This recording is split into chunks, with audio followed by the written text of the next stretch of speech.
लेंगे mangrove forest. ठीक है, मैंग्रोव मैंग्रोव फॉरेस्ट क्या होता है? Group of evergreen forest in coastal areas. ठीक है, जो कि होते हैं सॉल्ट टॉलरेंट। अब मान लो ये हम लोग का घर है, ठीक है, ये लैंड एरिया है, ये वाटर एरिया है, ओपन सी है इधर, ठीक है।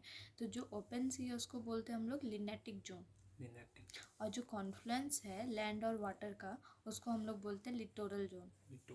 ठीक है, और इकोटोन एरिया बोलते हैं किसको? Confluence of continental and marine ecosystem. जो इकोसिस्टम दोनों कंजर्व हो रहा है, लैंड का और वाटर का, ठीक है, तो वो दोनों इकोसिस्टम जहाँ कॉन्फ्लुएंस होता है उसको हम लोग बोलते हैं इकोटोन एरिया। अब ये हम लोग के लिए इम्पॉर्टेंट क्यों है? मैंग्रोव कैसे कैसे हेल्प करता है? इसमें बहुत सारी हाई बायोडाइवर्सिटी देखने को मिलती है हम लोग को, ठीक है।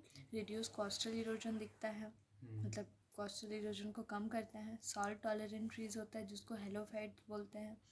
रिड्यूस वाटर पॉल्यूशन, ठीक है। प्रोवाइड फॉरेस्ट प्रोड्यूस, और लाइवलीहुड में काम आता है। टूरिज्म स्पॉट बन सकता है ही बहुत सारा।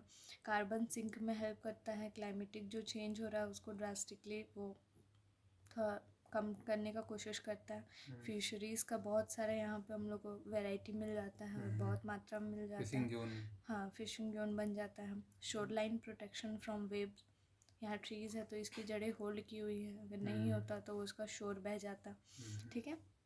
इंटरटाइडल जोन है, शॉक ऑब्जर्वर की तरह काम करता है और वाटर फिल्ट्रेशन की तरह काम करता है, ठीक है। तो इसमें बहुत सारे जोन है।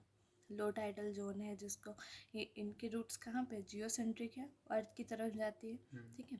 ये मीडियम लो टाइडल जोन है, ये मीडियम हाई टाइडल जोन है, ये हाई टाइडल जोन है, ठीक है। अब इसमें भी बहुत सारे एग्जांपल्स हैं, बहुत सारे टाइप्स हैं, ठीक है। तो एक टाइप है एविकोनिया, ठीक है। कुछ मैंग्रोव ट्री क्या होते हैं कि जो उनके नीचे ना बहुत मडी एरिया होता है, ठीक है। तो एक एनारोबिक कंडीशन बन जाता है, वाटर लॉग टाइप, तो ऑक्सीजन नहीं मिल पा रहा होता है, ठीक है। तो वो क्या करता है कि अपने रूट्स जो हैं वो जियोसेंट्रिक मतलब क्या, अर्थ की तरफ, तो वो अपनी जड़ों को क्या कर लेता है, फोटोसेंट्रिक, कि सन की तरह, ठीक है। तो इसको बोलते हैं ब्लाइंड रूट्स, ठीक है। तो बहुत कोई मोटिवेशन खोजते हैं कि सर हमारे यहाँ तो इतनी दिक्कत है, हम लोग कैसे करें, नहीं करें। मैंग्रोव को देखो, मैंग्रोव से सीखो। यहाँ ऑक्सीजन नहीं लेने दे रहे, रुको, मैं विपरीत दिशा में चला जाऊँगा ऑक्सीजन लेने के लिए। नेचर से लो मोटिवेशन, ठीक है। एक होते हैं प्रॉप रूट्स, जो वाटर में ट्रीज होते हैं वो बहुत उनके ब्रांचेस बढ़ जाते हैं, तो वो क्या करते हैं, वर्टिकली ब्रांचेस उनके बड़े होने लगते हैं, ठीक है, एज अ सपोर्टिव रूट्स। तो यही फिर ऊपर से नॉर्थ से नीचे तक कनेक्ट होके प्रॉप रूट्स सपोर्ट के लिए वो बन जाते हैं। तो एक टाइप हो गया प्रॉप रूट्स, ठीक है।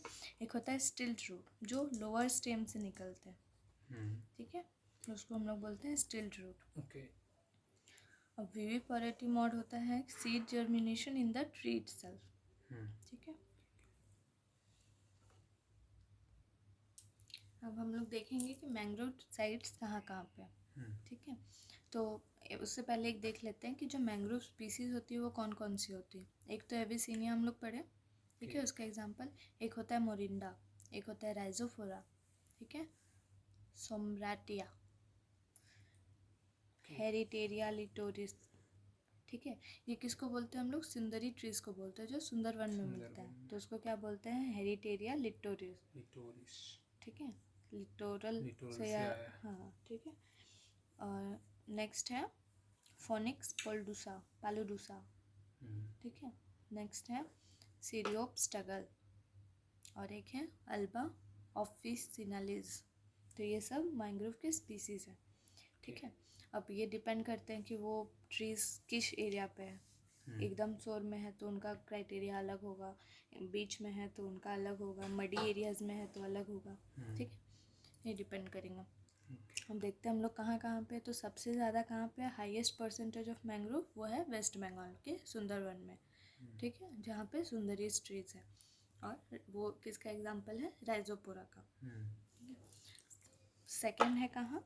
गुजरात में, उबरात बीच में डुमास रन ऑफ कच्छ, वहाँ पे हम लोग को याद रखना है तापी रिवर, ठीक है। थर्ड है अंडमान निकोबार आइलैंड में, ये फर्स्ट सेकंड थर्ड अगर पूछ ले कि सबसे ज़्यादा कहाँ है, सेकंड में कहाँ है, उसके लिए, ठीक है।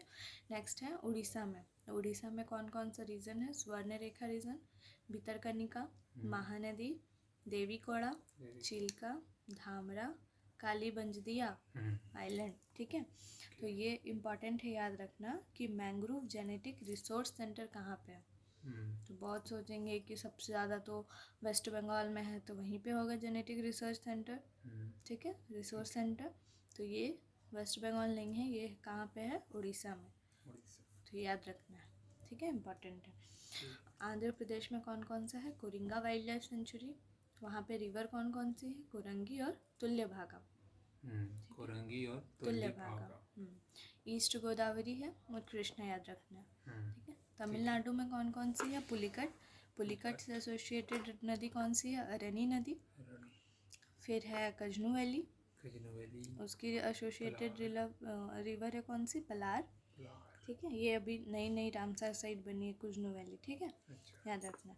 और पीछावरम भी रामसर साइट है, जो हम लोग पीछे पढ़े, है ना। तो पीछावरम, उससे एसोसिएटेड कौन सी नदी है? कोली डैम और अपर नारू, ठीक है। फिर है रमनाद, जो है करनकाडु रीजन। और एक है मुथुपेट, जिसके एसोसिएटेड रिवर कौन सी है? पम्मानी। केरला में क्या याद रखना है? वेम्बनाड, कन्नूर। वेम्बनाड से रिलेटेड जो नदी है वो कौन सी है? पंबा रिवर, ठीक है। कर्नाटक में कौन सी है? करवार, काली नदी। फिर है होनवार, श्रावती नदी। कुंदापुरा, कोलेरू।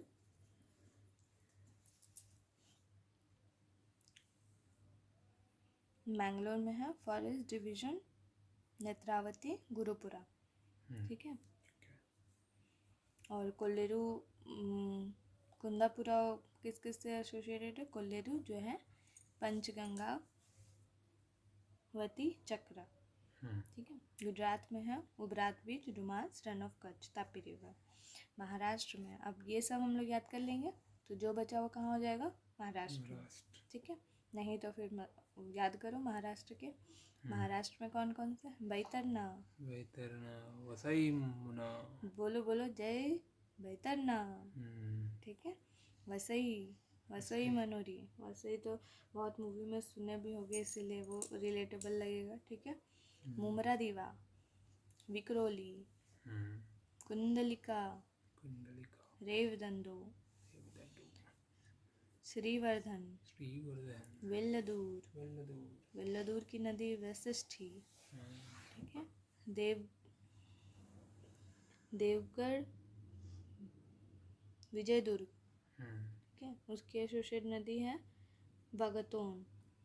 फिर है अहेरा, मलवान, रत्नागिरी तो याद रहेगा, ठीक है। तो क्या क्या है महाराष्ट्र में? बोलो, जोर से बोलो। बैतरना, वसई मनोई, मुमरा दीवा, विक्रोली, कुंडलिका, श्रीवर्धन, वेल्लदूर, देवगढ़, अहेरा, मालवन, रत्नागिरी, ठीक है।